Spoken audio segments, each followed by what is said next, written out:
Welcome to Politics Done Right. I am your host, Egberto Willies. This is a progressive program that will take the mystery out of politics. This is the program that will encourage you to make sure government becomes we the people. Whether you are liberal, progressive, conservative, or otherwise, you get to air your point of view. We are an independent media outlet that, unlike mainstream media beholden to corporations, we only owe allegiance to you. Remember, you can also send me a tweet at EGBERTOWILLIES. That is at Egberto Willies. Let us engage. It is Politics Done Right.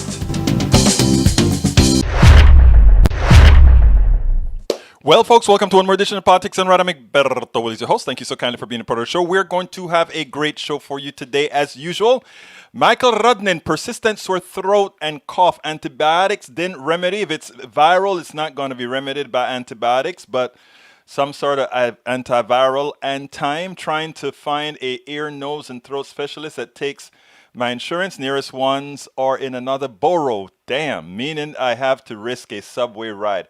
Tired of this runaround and that healthcare in the U.S. it has in-network nonsense rather than just picking the closest doctor of the specialization you need and going there. That is what we talk about. Look, you are a real time, a real case. And even though it's not the subject of our show today, folks, I want to make your real story, Michael. Welcome aboard, Paul Fleming. Welcome aboard. I want to make your story, just like we did with Paul Fleming's story, the state of our healthcare system. Because the only reason that you are going through the hell that you're going through right now, one reason only, and that is because it is a for-profit system trying to make money as a third party, meaning insurance companies, they go up and they pick. We are a society who profit on the backs of others. I'm not saying profit is wrong or anything like that, but the type of profits that health insurance companies do, it's what I call the evil type of profiteering.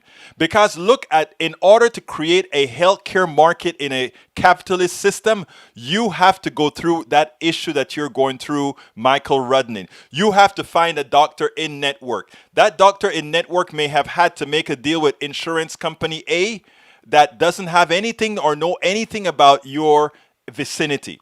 So all they know, all they see are numbers. All they see is numbers. It's not hell. It's an annoyance, but I'm not the only one having such problems, and I know that. And no, it is hell. If you are in another country, where you can just go to the neighborhood doctor that's qualified, it would be a different situation altogether. So let's not sugarcoat it. This and by the way, this isn't a hit on, well, some people are going to say, well, isn't that Obamacare or whatever? That's not the point. That is not the point. We should not have the healthcare system, the lousy healthcare system that we have in America. We should have a Medicare for all system where you are birthed, from the time you were birthed till the time that you die, you have healthcare. All of us. It's not free healthcare. It's healthcare that we all pay for based on our ability to pay. That's what society means. That's what a humane society would do. Anyhow, welcome aboard Bridge MCP, Paul Fleming and Michael Rudnin, the first three that have made themselves known on our chat. Okay, Bridge says, Michael, hate to say this, but ER take insurance. Egberto, what a rally. Yes, I saw that virus spreader, that coronavirus spreader that he's having in North Carolina. Irresponsible, but let's see how many of those people at that rally dies before he gets whipped in the election. Or rather, should I say, before he gets slaughtered in the election. Anyway, title of the show today, Dangerous Conspiracy Theory. Senators drive Democratic message using SCOTUS hearing. SCOTUS means Supreme Court of the United States. Texas voter suppression fight. And we have one here in Egberto 1G, please. Kosmovich from Tweet, or rather from Twitch.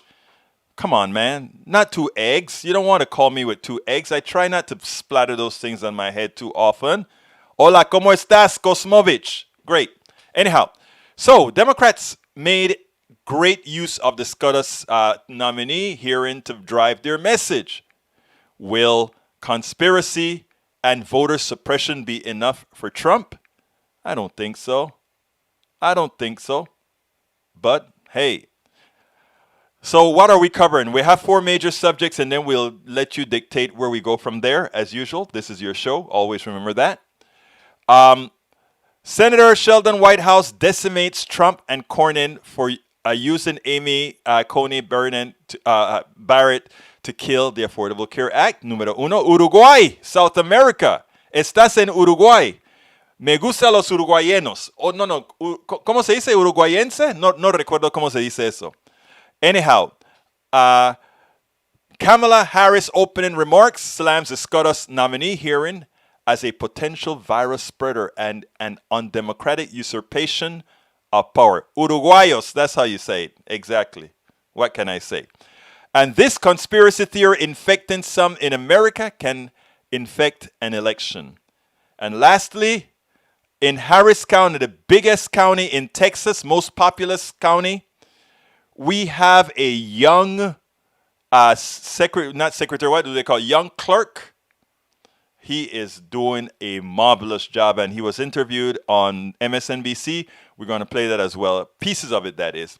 Chris Hollins, Texas Harris County clerk, fights Republican voter suppression in his Democratic county. He proves young, strong leaders are the future. Not the ones that are scared of those people who are using the machine to continuously control, but young folk that know what they're doing. Anyhow, let's go ahead and get started with Senator Sheldon Whitehouse. Let me tell you why I'm playing these things, okay? A lot of these things occur, and I kind of cut some of the spaces out of it so that it'll be more pleasurable to watch. But a lot of these hearings that you have, it's long, drawn out, boring, but there are segments that are very, very important for people to hear. And the problem is that most people turn on the hearing, they see this, boring, I'm gone, goodbye. And I think as part of the independent media, our responsibility is to filter that stuff and present it in a manner that you guys can say, you know what, I'm not going to watch it, but I know Politics Done Right is going to cover enough of it that I will be made aware, as opposed to mainstream media covering almost none of it. So I hope you understand why I'm going to play this, why we do this, etc., etc., etc. So here is Senator Sheldon Whitehouse. Before the ACA, patients like me experienced times when they would come up against a life-threatening wall, not in treatment, but in the annual or lifetime caps on coverage insurers were allowed to impose. I can't imagine what this would have meant for me. Bankruptcy or worse. Laura's not alone. We're in the midst of a relentless, deadly health crisis that Trump has botched, which touches nearly everyone in this country. Americans are dying by the hundreds of thousands. Our economy is down 10 million jobs. Despite all the warnings and all the desperate pleas for help, people on the front line, healthcare workers, teachers, first responders, police officers, countless others, still struggle for the resources they need. More and more small businesses are closing for good. Many hospitals teeter at the edge of insolvency. Rhode Island, like so many other states, faces cruel fiscal challenges brought on by this pandemic. Since May, the House has passed 2 major COVID relief bills to tackle unemployment insurance, aid to the front lines, help to small business, support for hospitals, support for states and localities, and plenty more. Mitch McConnell's Senate Republicans won't budge. No urgency, he said. But 80 minutes after we learned of Justice Ginsburg's death, Mitch McConnell signaled he would fill this vacancy. The White House chose a replacement 3 days later. Justice Ginsburg hadn't been buried when the President and Senate Republicans celebrated Judge Barrett's nomination at the White House super spreader event. This was a hypocritical, tire-squealing 180 for many Republican colleagues. When they blocked Merrick Garland, we heard nonstop about the importance before an election of the American people weighing in at the ballot box. Nonstop.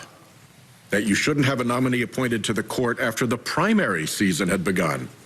Well, now, with Americans voting right now in the general election, we get this mad slapdash rush. Why? Look at the Supreme Court calendar. Exactly 1 week after the election, on November 10th, the Supreme Court is going to hear California v. Texas, a constitutional challenge to the ACA. It survived its last challenge by 1 vote. If the new challenge succeeds with a new justice, the case will tear out the ACA, the law on which over 20 million Americans rely for health insurance, through which 17 million Americans access Medicaid coverage, under which 129 million Americans get pre-existing conditions covered, under which millions of seniors enjoy lower drug costs. Gone.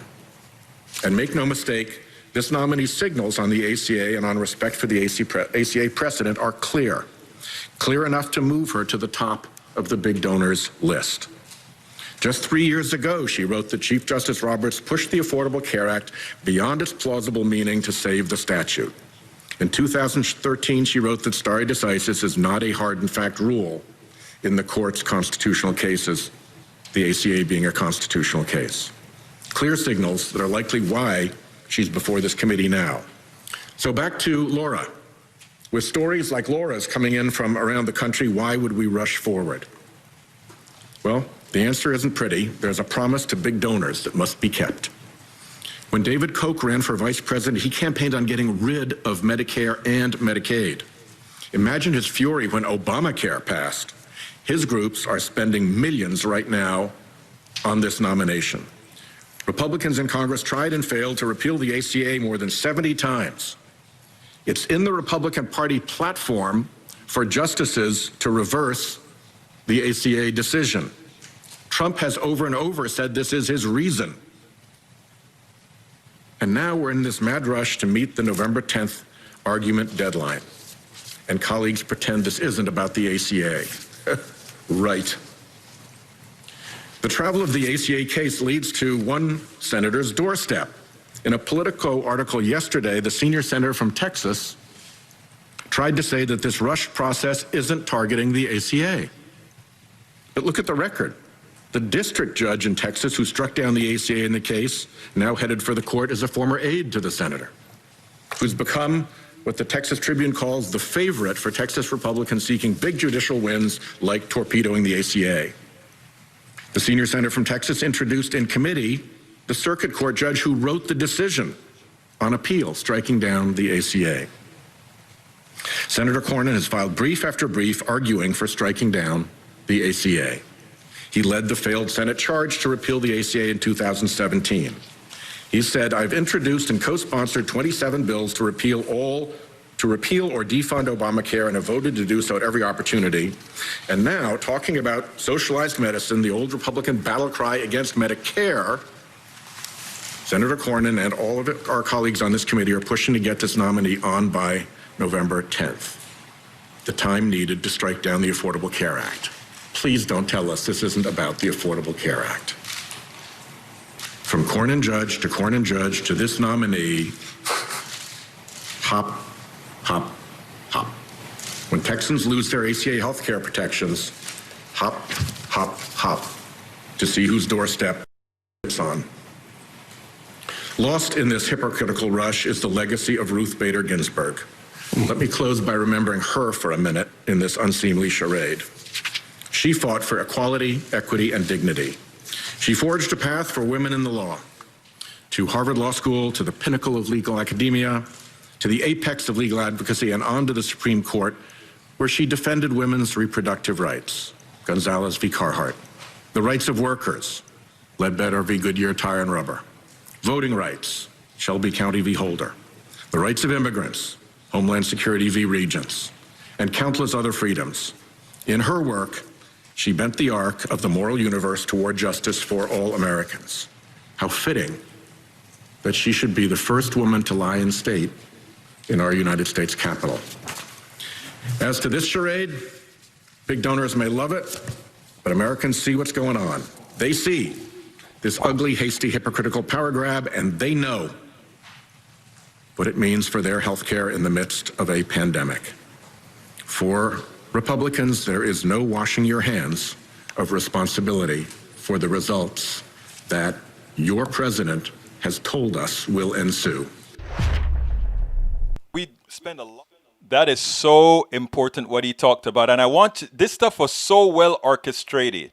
Okay, let's see. Bridge says, I sent you a message, Electoral College and judges like ACB, yeah, I know. I didn't see it specifically. I got to look for it, but it's amazing. The trio are now there. Roberts, ACB, and who is the third one, Bridge? I forgot who the third one was. Was it Alito? That actually worked on getting Bush v. Gore. Remember that Bush v. Gore taken? Well, anyhow. So you know what I'm talking about. Anyhow, let me tell you how well orchestrated. What I really admired with the way the Democrats ran that SCOTUS nominee session yesterday, the hearing, is how coordinated they were. I want you to understand what White House did there.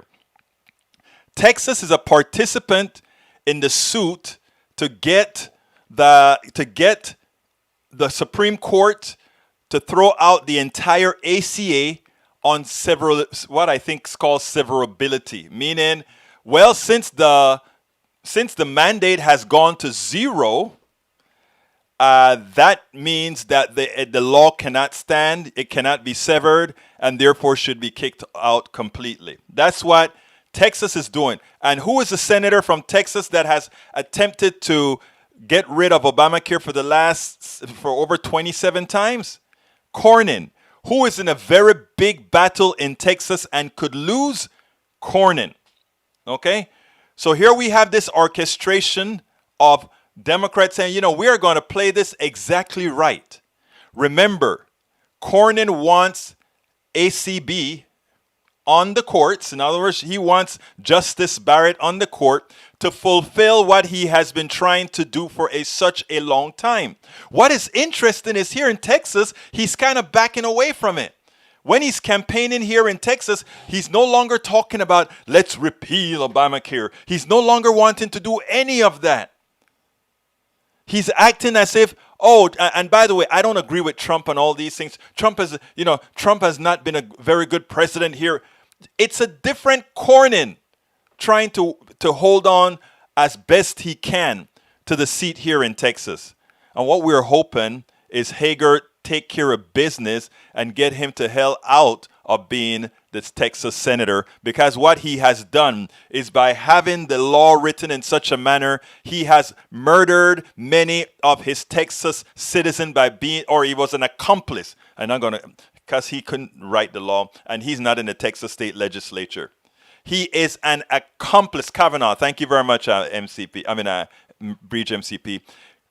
He is an accomplice to the Texas legislature, the Republican Texas legislature, that is responsible for the death of tens of thousands of Texans. And these are the way we need to start talking about these issues. As we campaign here in Texas, Texas is running. People are voting like crazy.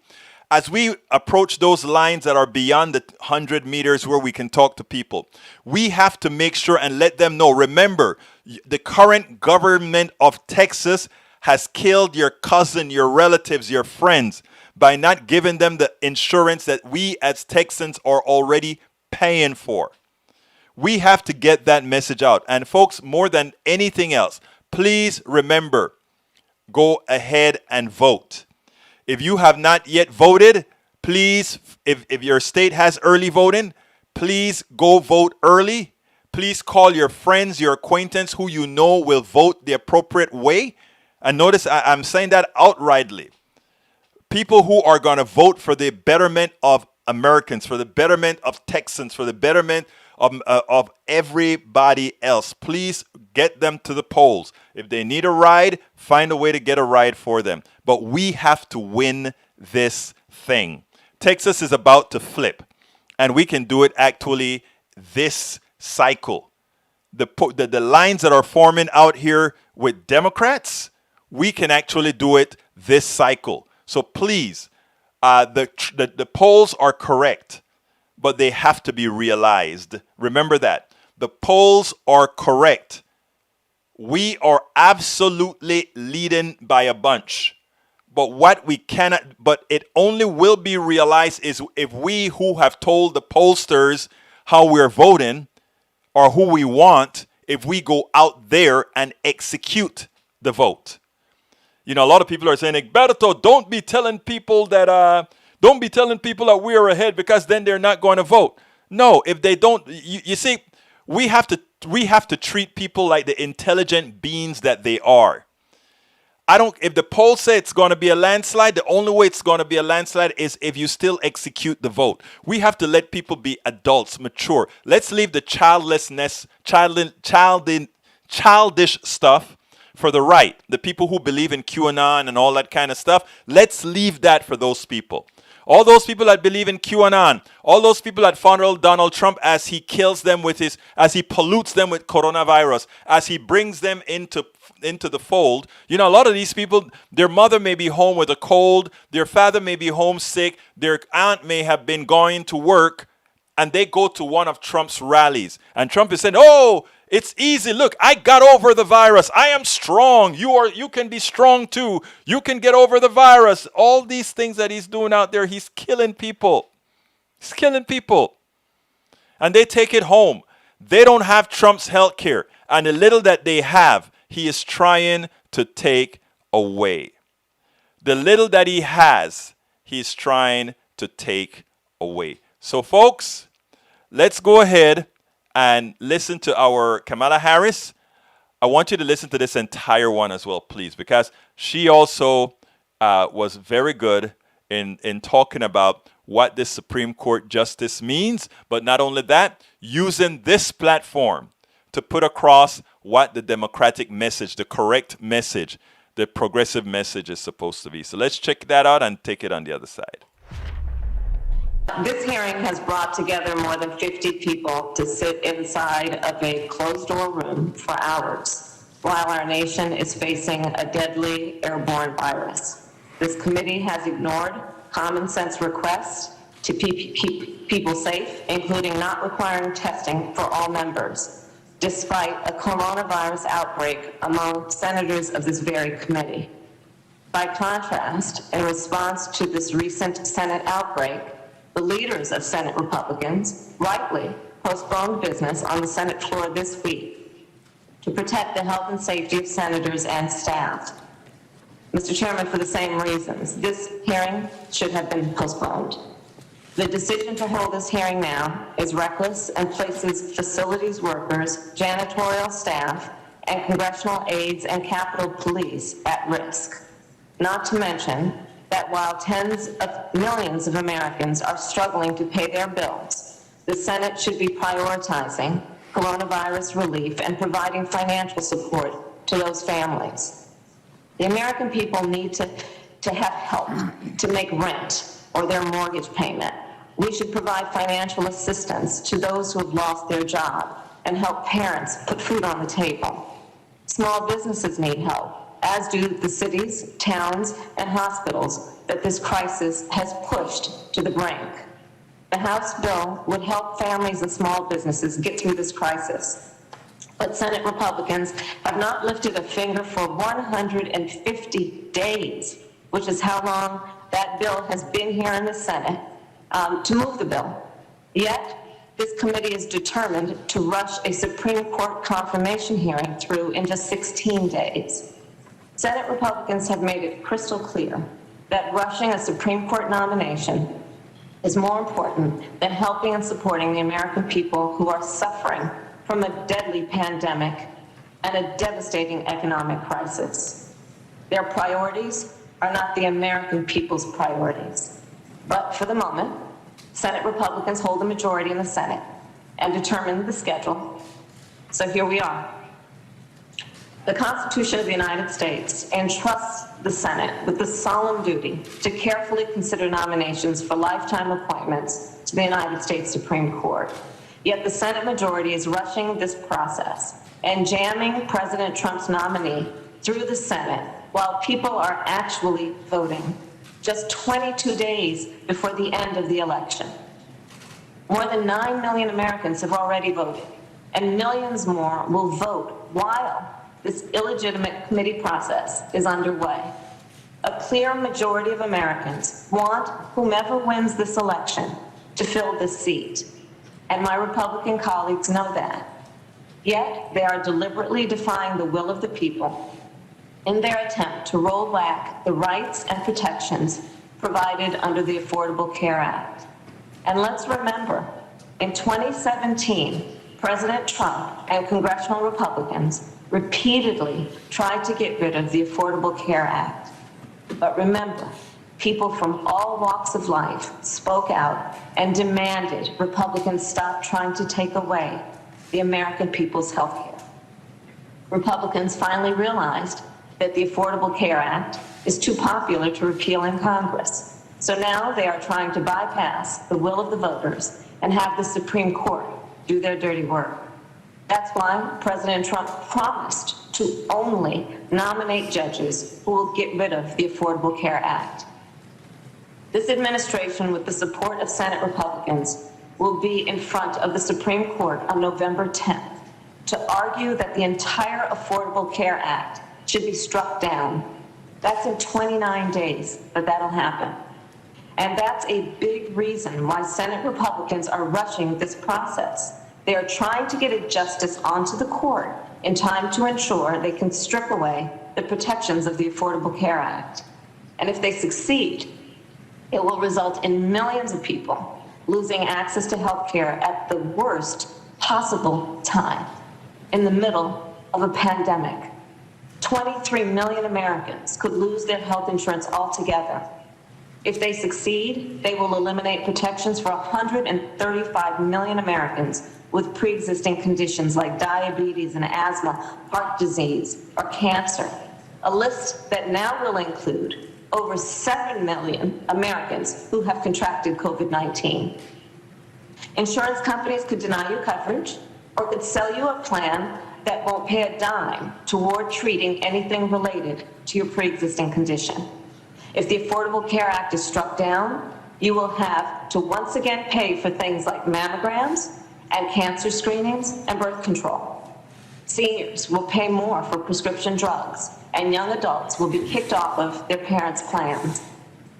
And these are not abstract issues. We need to be clear about how overturning the Affordable Care Act will impact the people we all represent. For example, Micah was 11 years old and she lives in Southern California. So Micah enjoys being a Girl Scout and ice skating and reading and eating pasta and baking. Her mother says the only reason Micah is able to live her life as she does now is because the Affordable Care Act guarantees that her health insurance cannot deny her coverage or limit her care because it's too expensive. You see, Micah has a congenital heart defect. She goes to multiple specialists throughout the year and gets an MRI with anesthesia every 6 months. At just 11 months old, Micah's family had already hit $50,000 in medical expenses, and her biannual MRI cost were $15,000 a session. And so, correction, by 11 months old, her family had hit $500,000 in medical expenses. If Republicans succeed in striking down the Affordable Care Act, insurance companies will be able to deny coverage for children with serious conditions, children like Micah. And parents, well, they'll be on their own. No one should face financial ruin to get their child or their spouse or their parent the care they need. And no family should be kept from seeing a doctor or getting treatment because an insurance company says that the treatment is too expensive. In America, access to health care should not be determined based on how much money you have. Healthcare and access to healthcare should be a right. Micah and millions of others who are protected by the Affordable Care Act know this is fundamentally what is at stake with this Supreme Court nomination. And of course, there's more at stake.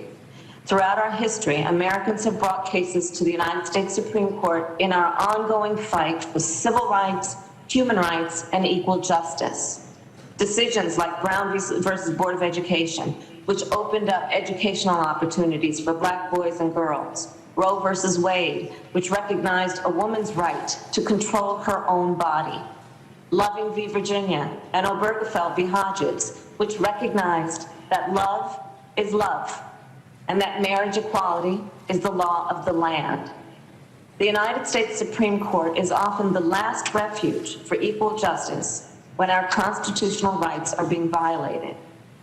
Justice Ruth Bader Ginsburg devoted her life to fight for equal justice, and she defended the Constitution. She advocated for human rights and equality. She stood up for the rights of women.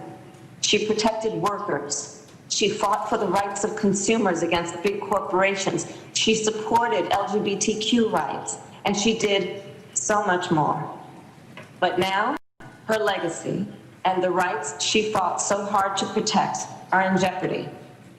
By replacing Justice Ruth Bader Ginsburg with someone who will undo her legacy, President Trump is attempting to roll back Americans' rights for decades to come. Every American must understand that with this nomination, equal justice under law is at stake. Our voting rights are at stake. Workers' rights are at stake. Consumer rights are at stake. The right to a safe and legal abortion is at stake. And holding corporations accountable is at stake. And again, there's so much more. So, Mr. Chairman, I do believe this hearing is a clear attempt to jam through a Supreme Court nominee who will take health care away from millions of people during a deadly pandemic that has already killed more than 214,000 Americans.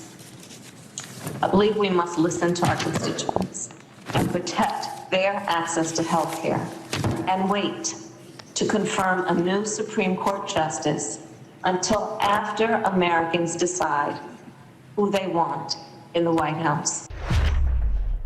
Until Americans decide who they want in the White House. Anyhow, so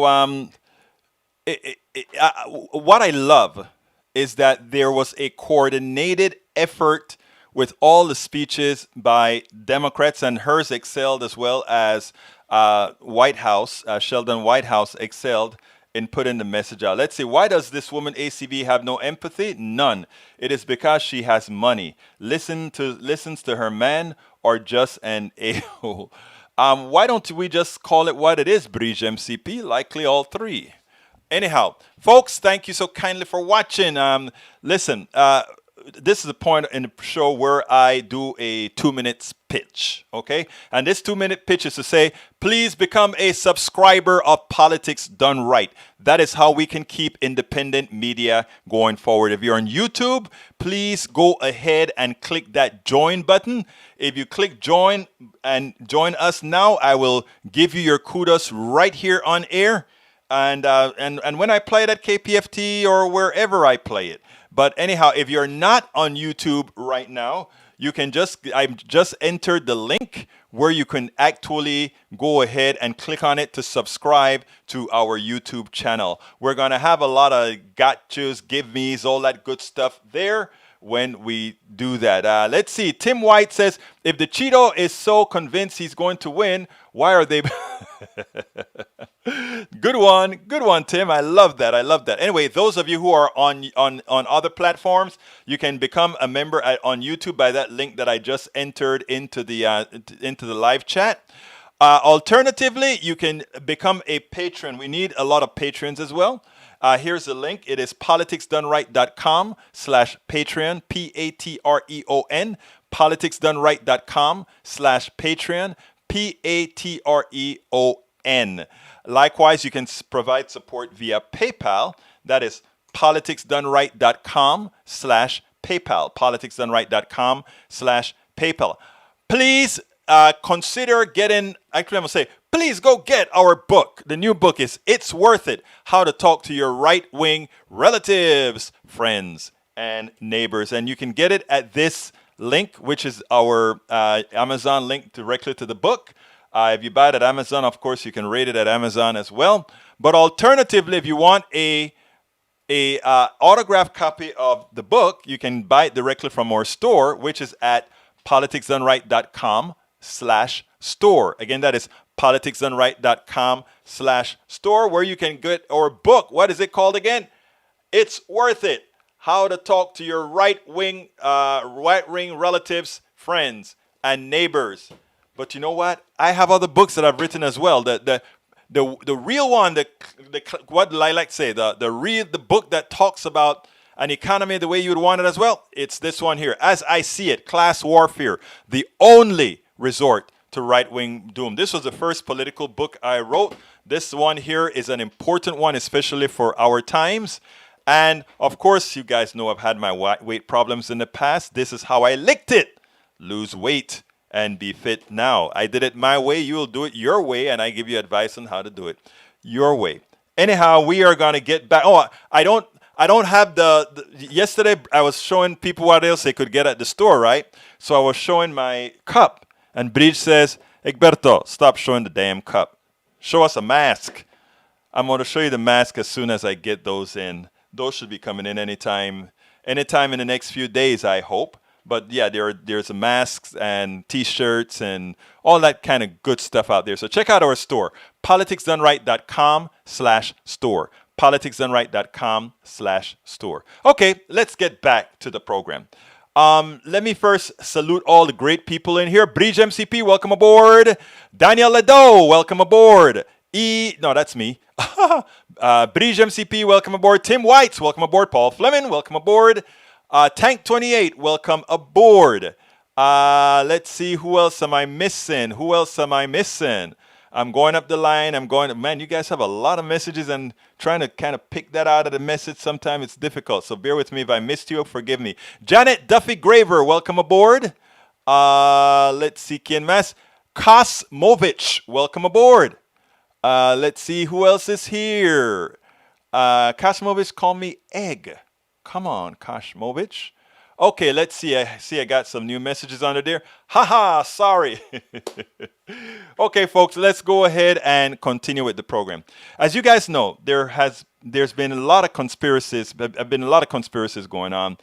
And if you want to see not just the genesis of a conspiracy, but how it metastasizes, MSNBC had a reporter out there that did a report that I did some cuts out of it for you to see. You can see the whole thing likely at their msnbc.com site. But I just did some slices that I thought were relevant. I want you to check this out, and then we'll take it on the other side. I mean, we have got to talk to our people. We have got to show some love to people. We have got to show people that they have places to fall, that they have places that they can be, so that those people that are abusing them, making money out of their fears, confusing them, so that they don't have to go there. I mean, when I saw this thing, I wanted to cry. Check this out. In the battle for Pennsylvania, Pittsburgh is key. Voters in the suburbs here could tip the state. Chloe Neely is a 29-year-old mom of two. She spends weekends on the soccer sidelines. When COVID hit, her waitressing hours were cut back. That's when she started spending more time online. Most mornings, she spends about 20 minutes reading in. I have like a group on Facebook that they post different articles. Her feed is filled with links to pages and pages of unsubstantiated QAnon theories. Along with nearly 1 million others, she subscribes to a Q-themed YouTube show. Explain to me who Q is. Well, I believe it's like a group of several people that were, either in the military, intelligence, or a good bit. They'll tell you about the DUMBs, okay, about the deep underground military bases. Deep underground military bases where? In this country? Oh yeah, everywhere. They're everywhere. They're worldwide. And it's crazy to think about because, not everybody really knows. A Pentagon spokesperson says while there are a few underground military bases, it is not true that they are everywhere all over the world, nor that people don't know about them. Some QAnon beliefs are even more extreme and completely false. Do you believe in this idea that there is a ring of Democrats who support pedophilia, child trafficking? I don't believe it's just Democrats. I believe it's Republicans too. I mean, judges, police officers. To be clear, government. who are involved in our government, who are involved in child trafficking rings. Oh, yeah. Chloe broke down talking about unsubstantiated photos and videos she's seen discussed in Q forums. I want to know what those fears are about. It is about the kids, and it's bad. She believes President Trump is the hero in this story. Do you believe that the president is stopping child trafficking rings, pedophile rings? Yes, I do. Is there anything that... I want to stop it there for a particular reason, because I see somebody says, "Oh, she's crazy" and all that kind of stuff, and she fell into the trap. That's what happened. She fell into the trap, and these traps are very effective. And the reason I'm going to play the rest in a minute, but I want to say something, because we have a tendency, those of us who are progressives, have a tendency to believe this stuff is a right-wing thing only, that this crazy thing can only infect people on the right wing. Welcome aboard, Squito and Gracie Allen. But here's what I want to tell you. When she was talking about the places that she went to, and a lot of people just hear the talking and they don't analyze what the person is saying, right? And part of what I've said in my book, It's Worth It, How to Talk to Your Right-Wing Relatives, that is sort of a catchy name for a book. But the reality is how to talk to people that think differently or that are misled. And people can be misled on the right, on the left, everywhere. And the reason I'm saying this is when she's going through the list of places that she goes, one of the places she talked about was Daily Kos. Daily Kos is a very progressive site that I am a contributing editor to, and it's a site where you can be a contributing editor or you can have blogs that you write at that site as well. She also, when queried about, so who do you think these people are, she says Democrats, Republicans, all. So to her, it wasn't about party or right or left either. And who did she say was the savior then? Donald Trump. And you say, are you crazy? That's what a lot of people would say. But my thing is, I think it more points to a failure of right, left, and civics, and a bit more, right?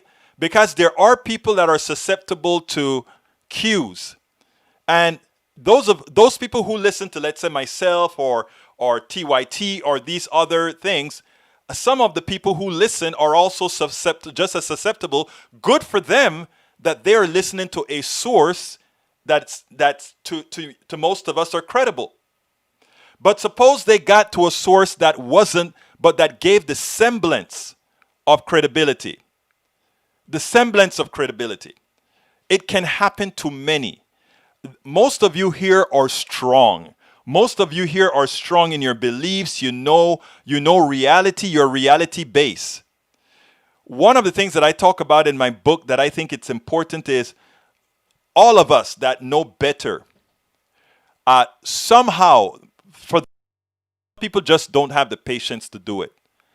But for those who can, the only way we save society at large, and I'm talking our country and all of that, because this stuff can metastasize, is if we start, this young lady is only 29 years old. She's my daughter's age. She's only 29 years old. And we don't want somebody that is fixed in that mentality at 29. She has so many more years to live. So that is why, and I understand that, Michael, you hear something crazy that can't be real, fact check it. But you are schooled. You are schooled. And you know how to research on your own. And you were taught not to necessarily believe in what the news tell you or otherwise, but to try to get independent sourcing. most of our guys here, our women and men, our brothers and sisters here, you can. But remember where some of these people live, how some of these people grew up. They don't have what you had. So what I'm trying to do here is not just, oh, look at her, laugh at her. I want to go to that woman, talk to her, and give her a hug and say, hey, could you at least give me a chance to get to you? Give me a chance to get to talk to you. And that's what I'm talking about. So let's go ahead and continue with this, and then we'll move on thereafter. There we go. You could hear in the media or from friends that would dissuade you from the beliefs that you've outlined? No, there's just too much evidence. There's just too much. When we're living in turbulent times, people often look to conspiracy theories to provide simple explanations for complicated world events. Make sense of the world. Yeah. Professor Alice Marwick has been researching QAnon for a year. Why is it attractive to suburban moms in particular? Getting involved in something that purports to help children is very appealing to a great deal of women. It's not just women, though. Chloe first found Q through her friend John Pope. A week and a half after losing his job hosting karaoke at a bar because of the COVID shutdown, he says he found QAnon and now spends 13 hours a day online. We've all been lied to. Remember, everybody's been lied to about everything, okay? He believes in a range of conspiracy theories about a satanic cult trafficking children, the Titanic, 9/11, and thinks Q may be John F. Kennedy Jr. Do you believe that JFK Jr. is alive? Something in my heart tells me yes. I believe that JFK Jr. could unite this country together. Except that he died in a plane crash, in a plane that he was piloting. That's what they say. That's what I said. Like I said, I believe in my heart that JFK Jr. is still alive. I just don't think this whole QAnon movement wouldn't have been possible had it not been for JFK. How many of your friends in the Pittsburgh suburbs do you think are into Q also? I mean, a lot. Do you feel like this is your family now? Yes, absolutely. I don't think the people involved in QAnon are stupid. I don't think they're gullible or any of the other stereotypes. I think they generally reject mass media. They reject a lot of things that you and I might think of as true. But what this means is that we're starting to see a real schism in this country between what different groups of people think of as true. Now, look, the psychologist is partially wrong. They are gullible. They are gullible. There are a lot of gullible people. A lot of people would fall for anything. But let me address Ledo first of all. Ledo left a comment, says, laughing his you-know-what off. Egberto, the guy who has been duped for 3 years by the Trump-Russian collusion hoax, is now lecturing us on conspiracy theories. Sorry, Egberto has zero credibility. The Russian collusion stuff was no hoax. I mean, the paperwork, you know, the funny thing about it is this, Ledo. If you take the time to read the document, you would see that the thing about it is collusion isn't something that's into law. You can see the relationship between the president and the Russians and Russian oligarchs. All of that is written. But it is the Justice Department who is responsible for moving that forward, and it is Congress who is responsible for impeaching on the wrongdoings. I mean, it's not a matter of it's a collusion hoax. It was not a collusion. And the thing about it is, while people don't have QAnon evidence or whatever those crazy things are about, you can go to the document that was put out by the Republican Department of, not Department of State, the Department of Justice. You can see it. If you are interested in not just listening to Fox News, you can pick up that 400-page report and read it like many of us did. It is all there. So please do that before you make comments that are pretty darn silly. I hate to say it, but pretty darn silly. Okay, so go ahead and read the document. Then come back and let's have a conversation. Okay, I am right now in Texas, the Republican, from the governor right back to the Republican Party, they're really trying, they're scared to death. And the reason they're scared to death is because Texans are starting to vote. And we've never seen voting like this before. Now, a lot of people say, well, we have to make sure what we're not doing is cannibalizing the day of election day people. And we are cannibalizing election day people. In other words, a lot of people not going to wait for election day. How are we going to know that? If we make sure that the pre-election day voting exceeds what would have been there on election day, we can actually feel a positive feeling. And I think that is where we're going. First day, more than double our best day in 2016. So let's go ahead and remember that. But we have a young clerk here in Harris County that he is finding every possible way to make sure that voting is easy.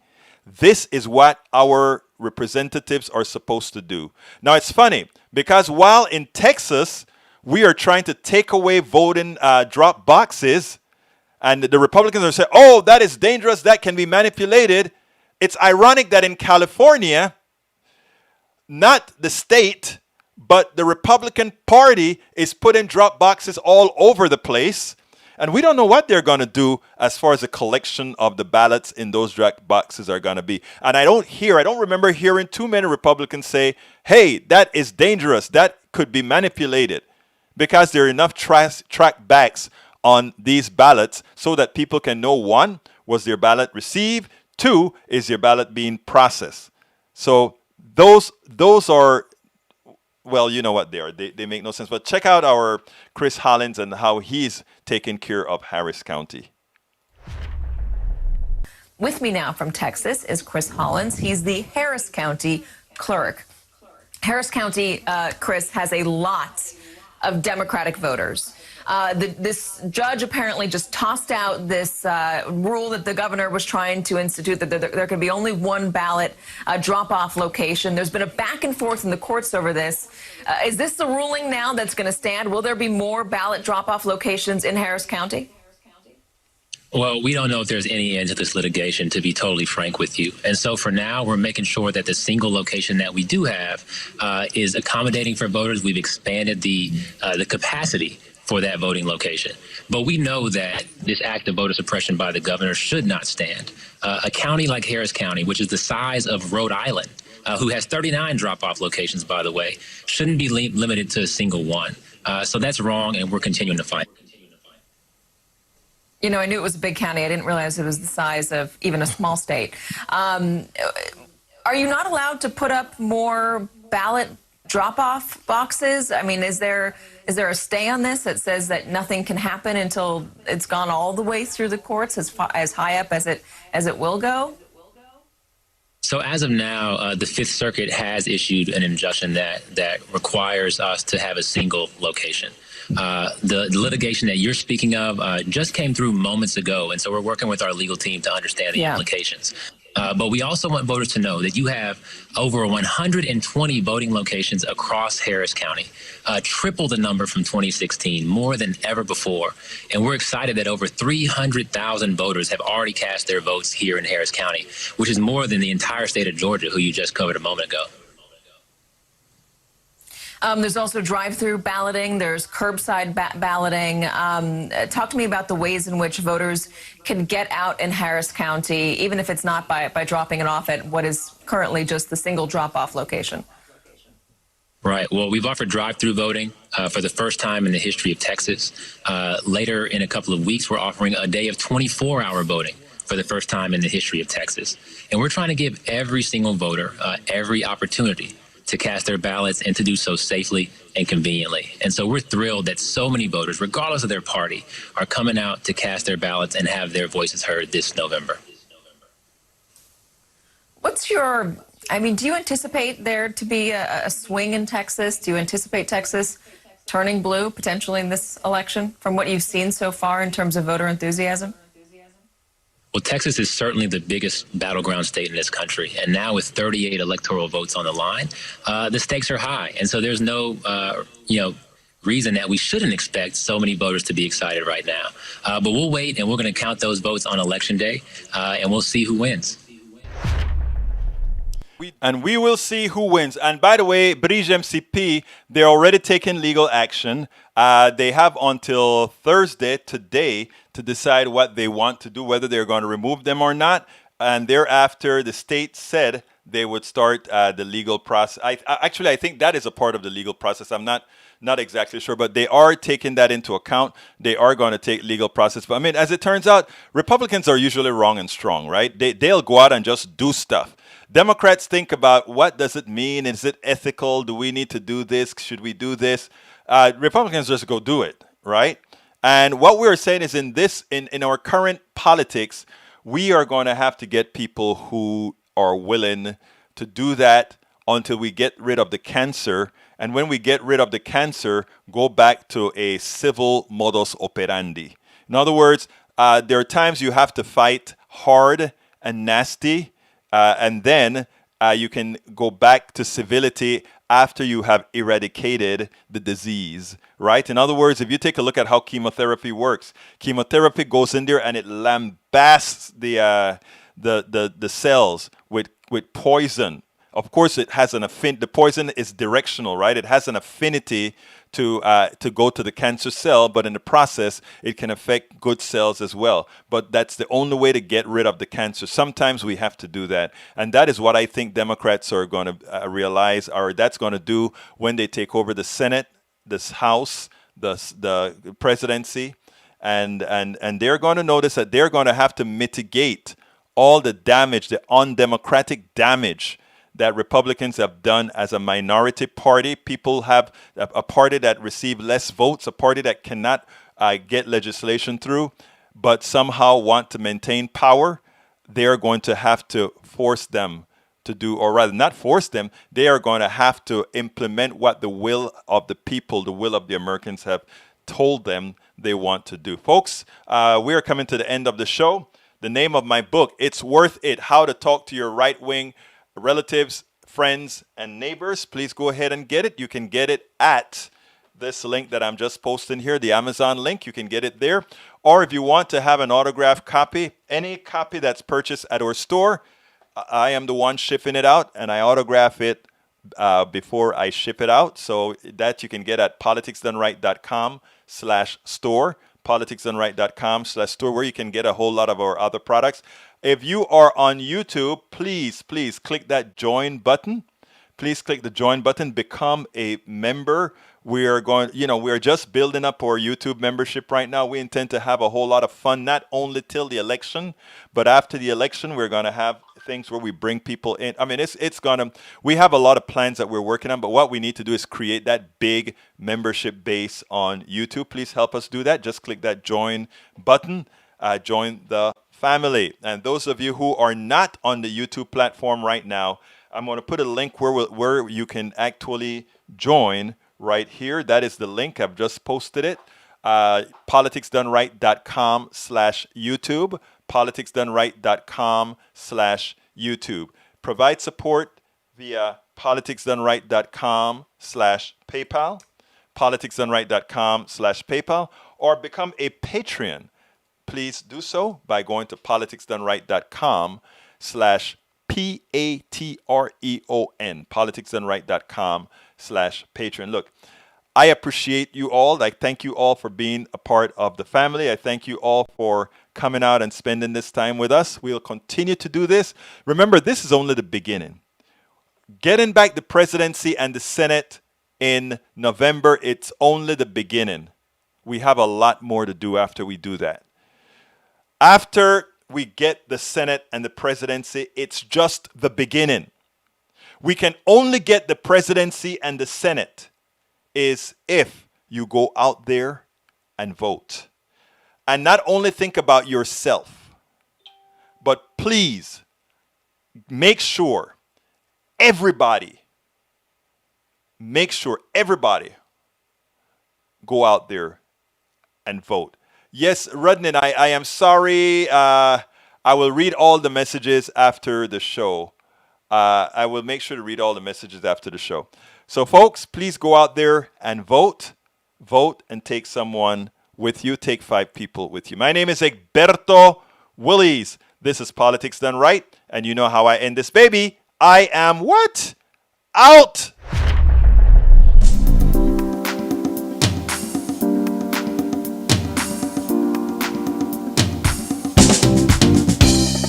Welcome to Politics Done Right. I am your host, Egberto Willies. This is a progressive program that will take the mystery out of politics. This is the program that will encourage you to make sure government becomes we the people. Whether you are liberal, progressive, conservative, or otherwise, you get to air your point of view. We are an independent media outlet that, unlike mainstream media beholden to corporations, we only owe allegiance to you. Remember, you can also send me a tweet at EGBERTOWILLIES. That is at Egberto Willies. Let us engage. It is Politics Done Right.